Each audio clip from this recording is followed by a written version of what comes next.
Maka seorang manusia harus punya visi misi dalam hidupnya. Dan visi misi kita adalah bagaimana kita bisa menjadi hamba Allah yang taat, menjadikan anak istri hamba yang taat, menjadikan keluarga-keluarga yang taat, dan dengan itu kita bisa menikmati dunia untuk menikmati akhirat. Saya mau menggambarkan satu gambaran. Sebenarnya saya lupa bawa Saya tidak biasa buat pakai slide sebenarnya. Tapi coba bisa nggak dimintakan kayak papan tulis begitu? Ada nggak di Claro? Coba beda yang satu orang tanya, bisa nggak ada papan? Kalau tidak ada, pakai notesku di sini. Kalau nggak kelihatan, saya bacakan kisah aja. Nggak kelihatan ya kalau begini. Coba yang cari papan tulis, ada bisa nggak? Saya suka nyatat-nyatat, Bu. Saya penulis juga toh. Ini catatanku ya, penuh.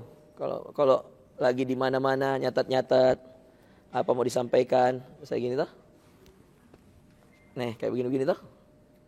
Catat-catat begini. Kalau lagi di pesawat enggak ada sinyal, nyatat-nyatat misalkan konsep hijrah, konsep gimana dakwah dengan pengusaha gitu. Nah, ini ditulis-tulis. Buku apa lagi saya mau tulis. Tulis-tulis begini, suka Kak mencatat-catat. Ya. Jadi yang bilang ini HP bagaya, ini HP kebutuhan. Ya. Yang ketawa, nah? Saya sudah tahu dari tadi lihat ya HP ku bilang ya. Kebutuhan. Boleh kita menikmati dunia untuk kebutuhan, Pak. Ya. Saya, Pak, sudah nyatat-nyatat begini, saya forward ke tim saya, itu langsung jadi satu teks di Word. Ini tinggal di convert. Ya. Tulis, convert, kirim.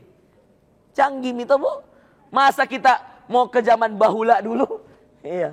Tulis di kertas, toh baru diketik ulang, la ilaha illallah. Betul atau tidak? Saya rasa karena dulu saya waktu S1 masih begitu manual, tulis dulu kodong, baru pinjam komputernya teman. Iya. Subhanallah. Iya. Ada enggak? Oh ya, ya kabarin. Kalau bisa ada, alhamdulillah lebih bagus. Kalau tidak ada, biar begini, kecil-kecil, kubaca saja, nah. Lihat begini sini. Saya suka konsep-konsep begini supaya kita punya gambaran.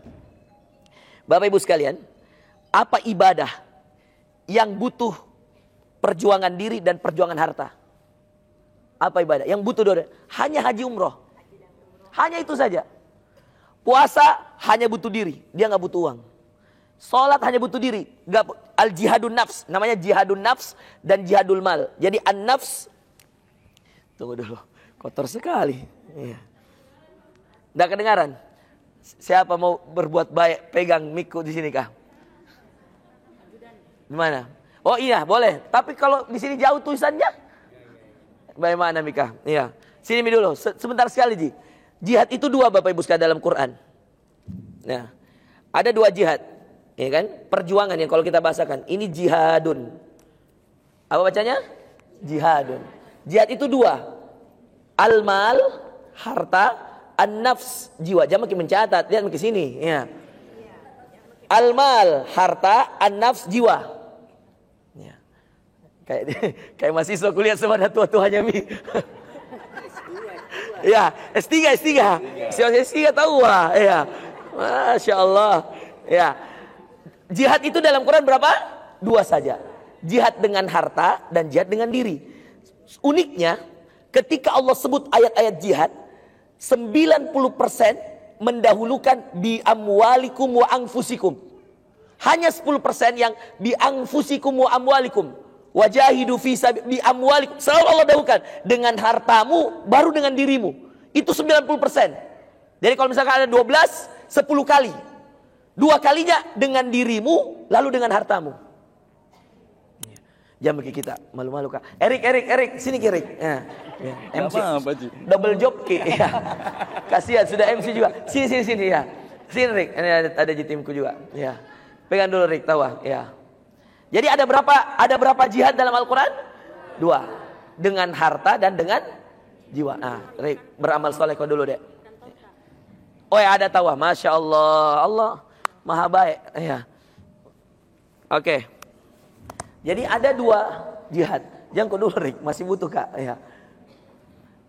Ini Quran. Bu, saya Bu kalau ceramah Tidak mau kapal dari diriku. Kita bicara Quran hadis, Quran hadis, Quran hadis. Supaya tidak ada akal feodal kita yang menolak. Supaya ibu tidak menolak, saya tidak menolak. Kan kalau pakai akal pikiran pasti beda persepsi. Tapi kalau saya bilang Quran, masa mau beda? Kalau saya bilang kata Rasulullah, masa mau beda? Betul atau tidak? Oke, sekarang kita belajar. Nah, belajarnya kita ini betul kembali kepada Quran dan hadis. Ayo. Masya Allah, rezekiku memang. Alhamdulillah. Ya. Ah, tidak ada lagi spidolnya. Ada Ji. Alhamdulillah. Pak titip nah? Yes, ya. Ya, saya suka dosen kodong, dosen harap maklum. Ya. Mahasiswa S3 semua. Ya, boleh. Ya, Rick, kau pegang dulu ini. Ya. Sini Mi, saya kantongin saja. Ya. Ya, sini kau Rick. Kau di sini Rick. Oke. Lihat sini Bapak Ibu sekalian. Jihad. Ya, cek tes ya. Jihadun ini dua. Bil mal an-nafs. Apa arti al-mal? Jamin diterjemah supaya kerentongin nanti toh. Ya. Kalau kita foto mengerti ke materinya Ustaz bahasa Arab. Apa arti jihad? Berjuang. Allah selalu katakan dalam Al-Quran, berjuanglah dengan hartamu dan dengan dirimu. Ada juga dengan dirimu dan dengan hartamu. Posisi bi amwalikum, dengan hartamu dulu.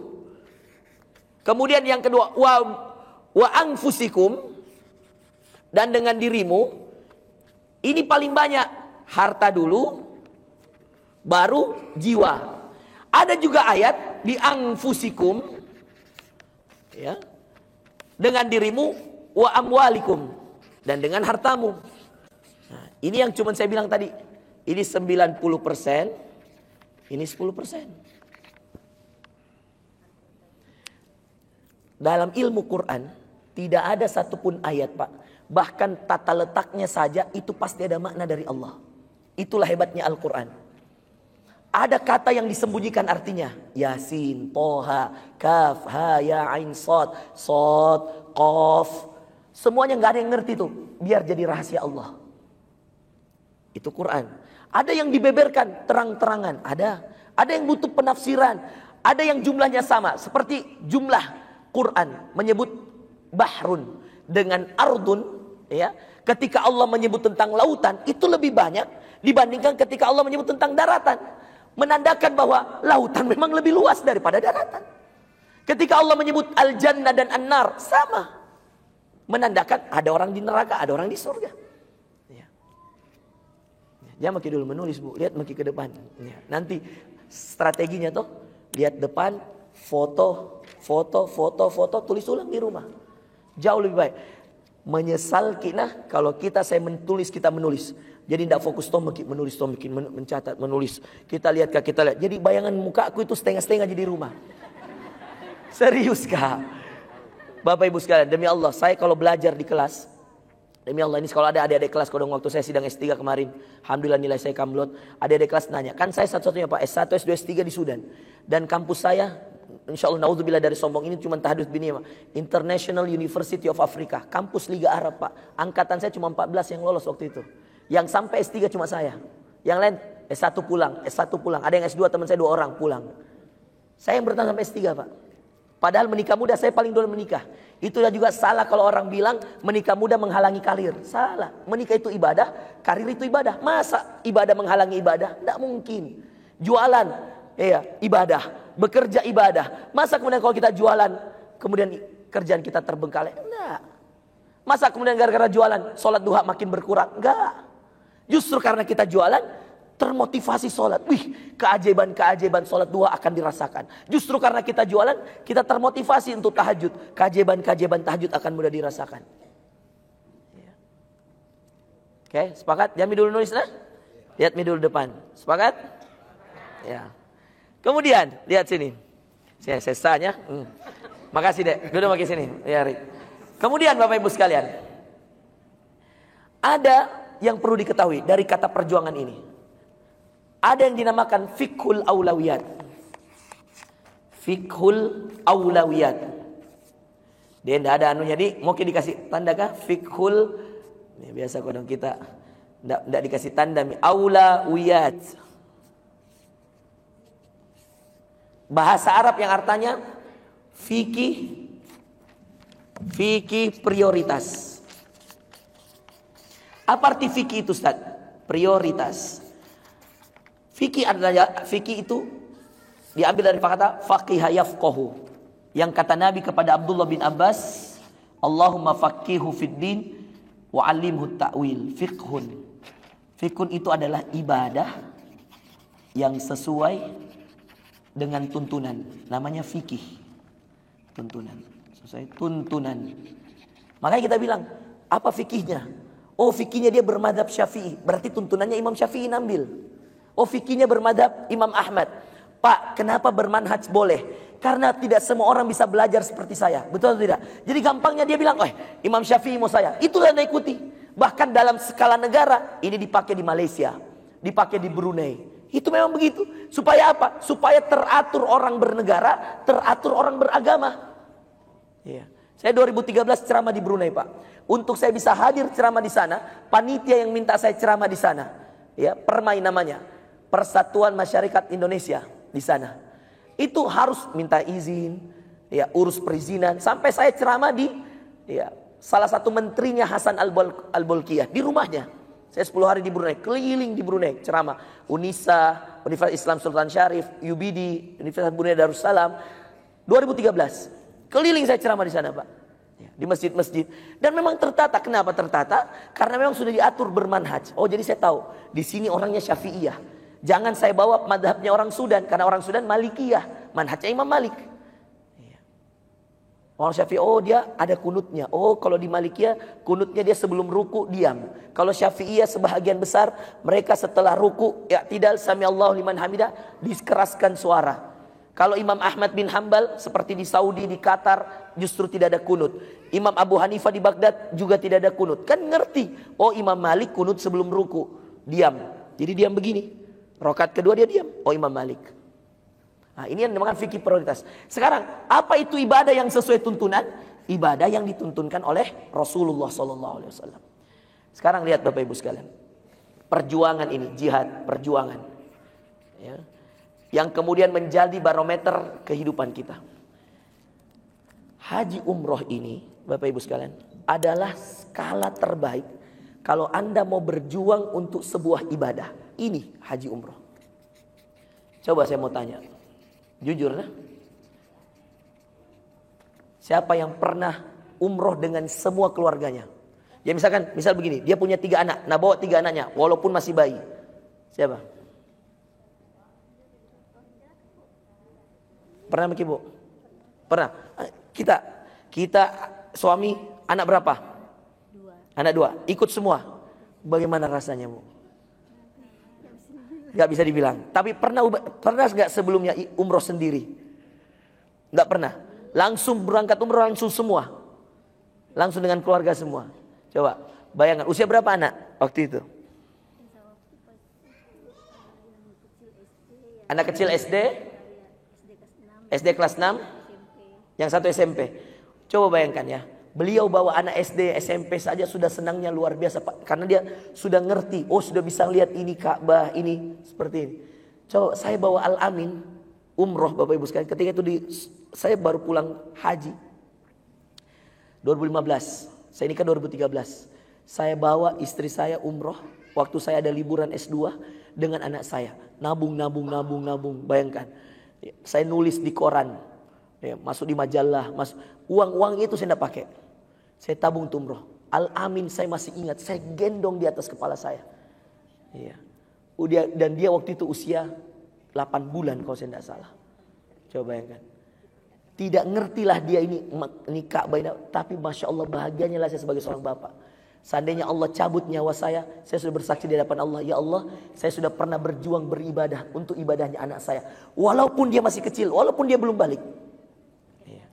Maka yang sering lihat Instagram saya, pasti lihat. Kemana-mana saya sering bawa anak. Bawa istri. Ke Turki saya bawa istri kemarin. Bawa anak. Ke Eropa 2019. Saya diundang ceramah di Roma. Di Eindhoven di Belanda. Di Amsterdam. Saya bawa istri. Saya syaratkan. Yang undang sampai nanya saya, Ustadz. Visa sudah jadi. Saya bilang, Pak boleh nggak Saya bawa istri, bawa anak. Dia katakan, wah Ustadz, secara jujur kami di kedutaan hanya menyiapkan 1 tiket untuk Ustadz. Saya bilang begini Pak, berapa kira-kira anggarannya untuk saya? Wah itu Masya Allah, jangan duduk situ Ki, Bu. Ini bisa enggak? Kita yang laki-laki toh, maju Ki semua di sini tahu. Nah ini bisa 1 baris kosongkan. Tapi Pak minta tolong, itu enggak ada toh tempat duduknya. Sini Ki Pak, sini Ki, sini. Nah, ya sini. Nah ini toh kosong. Nah sini juga depan boleh. Tapi Pak pinjam Kak. Ya sini kosong. Nah sini Ki. Yang berdiri di belakang. Sini.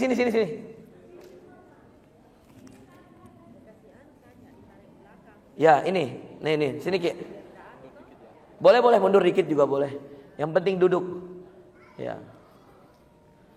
Nah oke. Ya sini Ki. Ya.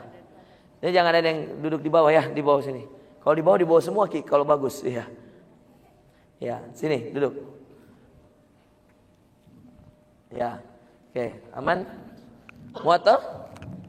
Ya, ya, sudah Bu, duduk Ki Bu. Ya. Jadi Bapak Ibu sekalian, ya, Anda bisa bayangkan kebahagiaan itu muncul ketika kita habis berjuang. Tunggu dulu, Erik, ambil Erik. Habis berjuang lalu kemudian kita bisa membahagiakan keluarga dalam keadaan ibadah. Pak, akhirnya 2019 itu saya bilang, Pak, tolong berapa anggarannya? Ustadz, selama 14 hari Ustadz di Eropa, kami yang bawa. Nanti Ustadz kami tinggalkan di apartemen ini, di Roma, di Milan. Karena itu tuh waktu itu ada komunitas namanya Komunitas Muslim Indonesia Roma, KMIR. Ya. Jadi kemudian kita ceramah, ngobrol di sana sama anak orang-orang Indonesia di sana. Tahun 2019. Dan akhirnya apa Bapak Ibu sekalian? Saya berangkat sama istri dan anak saya. Supaya apa Pak? Supaya saya mengenalkan bumi Allah ini kepada mereka. Bahwa ada bumi Allah di belahan lain yang seperti ini. Ya. Saya perlihatkan. Ragu-ragu Ki kuliah muka tak. Saya bilang pernah ji Ustaz, kebetulan ji itu kau Ustaz. Ada ji fotonya bela 2019 di salju tonje Ki kodong. Ya. Meyakinkan toh bahwa anak usia berapa ini anak saya Bapak Ibu sekalian segini 2 tahun waktu itu ya 3 tahun afwan 3 tahun kan 2016 alamin ya. Nah ini kan di Eiffel percaya aja Ki nanti kita bilang anu diedit saya deh ya. Orang Indonesia bilang kan ragu-ragu toh Ki kulihat tadi bela saya cerita kayak tak kalau kau sih lihat Ki apa lagi mana lagi ya yang ragu-ragu kau dong Masya Allah ini kita diundang betul-betul di sana ini. Ya. Nah, ini. Masya Allah. Itu. Ini di Amsterdam. Masya Allah. Alamin main salju. Ya kan? Masih sekecil ini apa guna-gunanya dia di Eropa ya kan? Saya bilang berapa anggaran? Dia kasih tahu ada sekian ribu euro Ustadz. Ya bahasa sederhananya gajiku. Ya kan? Saya bilang Pak berapa harga tiket? Potong semua, saya tidak butuh gaji. Saya butuh bahagia bersama keluargaku. Mahal itu bahagia. Dia bilang Ustadz sekian ribu euro. 1 euro itu sekitar 18 ribu dan 17 ribu kira-kira gitu ya. Kemudian dia potong. Ustadz sekian. Saya bilang Al-Amin waktu itu sudah 3 tahun. Saya bilang kan kalau anak mohon maaf. Kalau di pesawat, anak 2 tahun kan infant. Betul nggak? Istilahnya infant kan? Kalau infant kan berarti dia cuma bayar 10% pesawat. Tapi kapan dia sudah lebih 1 bulan, atau lebih 2 bulan, atau lebih setahun, dia dihitung children. Kalau children itu harganya sudah naik jauh. Iya. Dia misalnya harga tiketku 10 juta. Kalau infant dia cuma 500 ribu, 1 juta. Karena dia dipangku mamanya. Betul tidak? Kapan dia 3 tahun, saya harus bayar 7 juta. Saya bilang, Pak kurang berapa? Kurang sekian. Saya jual jam tangan, saya jual sepatu, saya jual semua barang-barangku. Laptop saya jual. Bahagia itu perlu diusahakan. Saya tadi bilang apa? Tidak akan berkurang harta yang dikeluarkan untuk beribadah bersama keluarga. Melihat alam Allah, tadabbur namanya. Itu ibadah atau bukan? Ibadah. keliling melihat ini. Oh ciptaan Allah nak, lihat. Ada ciptaan Allah, benuanya Eropa, ada saljunya nak. Tidak ada di sini salju nak. Mau dipaksakan bagaimana di Makassar, tidak ada. Mana mau tuh? Bambagi kasihan. Es batu jibu dilempar-lempar ke atas. Betul Pak, Masya Allah. Bahagia Pak. Sampai sekarang video ini masih saya simpan.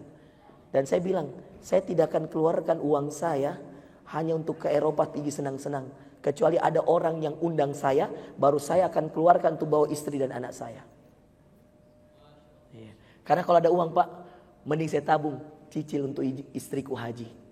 Kalau ada uang, mending saya bawa umroh anakku. Jelas nih pahalanya. Oke Eropa, itu jadi lihat, gampang. YouTube buka Ki. Begitu jitu, tidak berubah Ji. Percaya sama saya. Saya ini diundang, saya ke Eropa Pak, karena diundang. Seandainya itu pun saya, gaji saya Pak, semua saya jual untuk berangkat. Dan kita nikmati bersama.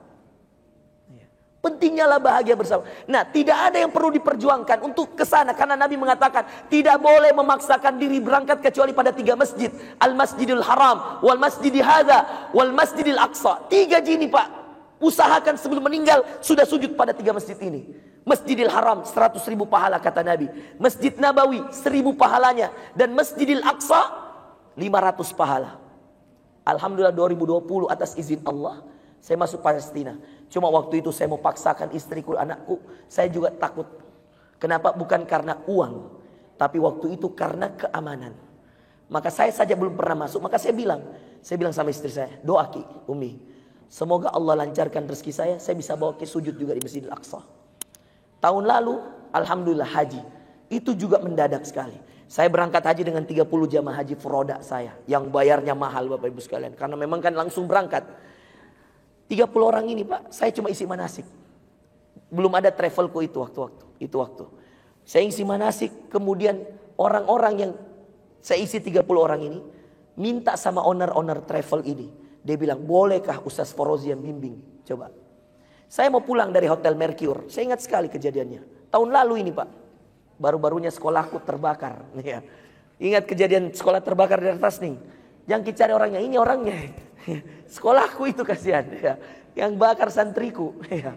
Subhanallah, ya serius itu anak muda sekarang Pak. Itu pengaruh Mobile Legend. Apa? Bukan Mobile Legend, Free Fire. Ada game namanya Free Fire. Ya, itu ya yang contoh bakar-bakar sekolah Pak ya. Dia contohlah bakar dapur. Nah, terakhir dia merokok, dia kena karpet ya, meledak. Alhamdulillah sekarang lagi direnovasi. Mohon doanya semua Bapak Ibu sekalian. Mudah-mudahan bisa cepat kembali lagi. Amin. Ya, sekarang saya pindahkan sementara di Alauddin. Dan anak yang bakar ini ya masih kita tangani tapi di rumahnya. Jadi setiap hari Ustadz saya ke sana. Alhamdulillah itulah pentingnya Pak. Kita berhusnuzon sama Allah. Anak yang bakar ini Pak, alhamdulillah sekarang sudah 6 juz. Ini tadi Pak dia setoran. 6 juz. Jangan kira orangnya toh. Yang penting kita lihat. Karena saya selalu mengatakan bahwa tidak mungkin ada orang punya dosa. Apalagi anak-anak masih seperti ini, masih 16 tahun, masih 15 tahun. Kecuali masa depannya pasti Allah berikan. Masa Umar bisa kita terima tobatnya? Kenapa anak yang ya, dia cuma iseng-iseng, cuma mau pulang, tidak betah, ya kan? Kenapa kemudian kita tidak maafkan? Padahal kalau saya mau bilang, kerugiannya miliaran ini sekolah dibakar. Walaupun itu bukan rumah saya, itu wakaf. Itu kerjasama dengan orang yang bilang, saya wakafkan ini Ustaz, pakai saja di jalan Allah. Di tengah kota Pak, di Hartasing, 4 lantai rumah. Ya. Sekarang Alhamdulillah, bantuan dari mana-mana, Alhamdulillah. Dan orang tuanya juga Masya Allah, orang tua yang soleh, ini anak bapaknya baik, ibunya. Dan saya bilang sama dia, percaya Pak, inilah cara Allah untuk menyadarkan dia. Dia pernah sekolah di Atira Pak, dikasih keluar. Ya, karena saya terima, karena rumus saya di sekolah tidak boleh tolak murid. Apalagi kalau bilang, apalagi diseleksi bilang, dia nakal, tidak bisa. Justru karena dia kemudian kodong mau belajar Quran, tidak boleh kita tolak. Kalau kita tolak, mau di mana anaknya orang nanti mau belajar Quran? Apa yang bisa kasih petunjuk kalau bukan Quran? Tidak ada istilah nakal anak tak Bu. Ya. Ada interview, nakal anak tak? Tidak ada itu istilah boleh begitu. Sekolah harus menerima semua anak. Ya. Oke, tidak usah jauh-jauh ke situ. Sekarang Bapak Ibu sekalian melakukan Allah, perhatikan. Saya ketika kemudian haji kemarin, Allahu Akbar, karena niat Pak. Saya bilang sama owner travel, begini saja, hitungkan saya. Berapa kalau saya mau bawa istri saya? Yang modalnya saja, kalian dosa ambil untung. Terus berapa fee saya? Ustadz, fee-nya sekian. Potong, ambil mie semua, kasih istriku. Berapa kurangnya? Sekian Ustadz. Boleh nggak saya cicil kalau pulang? Boleh Ustadz. Sepakatlah semua. Kubawalah ini jamaah 30 orang. Demi Allah ini kisah nyata. Bayangkan Pak, menghajikan istri, saya dikasih travel oleh Allah. Juli saya pulang, 11 Agustus saya punya travel. Juni akhir saya pulang, 11 Agustus saya punya travel. Coba bayangkan, tidak pernah miskin orang yang membahagiakan keluarganya. Kalau ibu yang punya uang, bahagiakan suami. Kalau suami punya, bahagiakan istri. Dan Anda tahu Pak, demi Allah saya katakan, saya lunasi sebelum, mohon maaf, travel launching. Saya kasih tahu Bapak Ibu sekalian, saya bayar sepertiga, angkanya ratusan juta, mungkin 100 sekian juta. Ya, saya bayar sepertiganya, pakai fee saya. Sisanya 100 juta, Anda bayang nggak? Ya, saya lunasi cuma kurang dari 2 bulan. Tiba-tiba saya dipanggil ceramah di Jakarta Pak. Setelah saya ceramah, saya pulang. Kan biasa begitu. Pulang ke Makassar. Di pesawat, belum tag. Saya baru mematikan HP. Masuk, pesannya ini yang undang. Ustadz, Afwan ini ada sedikit ala kadarnya. Dewa, saya buka 46 juta. Satu kali ceramah. Dan saya tidak nyangka dia orang kaya. Tidak pernah nyangka. Karena yang saya ceramah di masjid yang biasa-biasa sekali. Saya bilang, takutku ini tuh salah nol kikapang ini. Jadi saya WA balik. Bang, nggak salah nih. Cek dulu, kayaknya salah ngirim. Terus dia, enggak Ustadz. Aku pastikan lalu, ku tulis, Bang, ini 46 juta Bang. Dia bukan 4.600.000. Dia bilang, emang segitu Ustadz? 6 jutanya tiket, 40 juta buat Ustadz. Allahu Akbar, merinding Kak. Langsung saya forward, tiba Kak di Makassar, saya forward. Langsung ke travel, ini tabe. Saya tambah 10 juta dan saya 50 juta. Wallahi, masih tidak percaya Ki? Percaya tidak? Susah jadi yakin kan? Percaya begitu, kenapa begitu mata atas semua? Percaya tidak? Ya, sudah ya, oke. Intinya gitu ya. Masya Allah, alhamdulillah. Lunas demi Allah. Saya setelah itu punya travel. Makanya saya ajak teman-teman BP. Saya bilang, rugi. British Propolis, ya kan? Punya banyak mitra. Dan tujuannya macam-macam, Masya Allah. Lunas utang, alhamdulillah. Kan kewajiban. Setelah itu target pertamanya saya bilang umroh. Iya. Nabung jualan itu, saya bilang jangan dulu rumah. Jangan dulu mobil. Umroh dulu. Iya. Saya bilang, mana Ustadz Suwardi? Ada nggak di sini? Gak datang dia. Ustadz Suwardi saya panggil ke kantor. 2 jam saya briefing dia. Saya bilang, kalau kamu bisa buka pintu jalan umroh untuk orang, pertama kau dapat ibadahnya. Bayangkan. Ibadah dia bisa umroh. Kalau ini para leader-leader bimbing sampai dia bisa. Bayangkan ini yang tawaf mitra yang dapat pahala leader-leadernya. Bayangkan.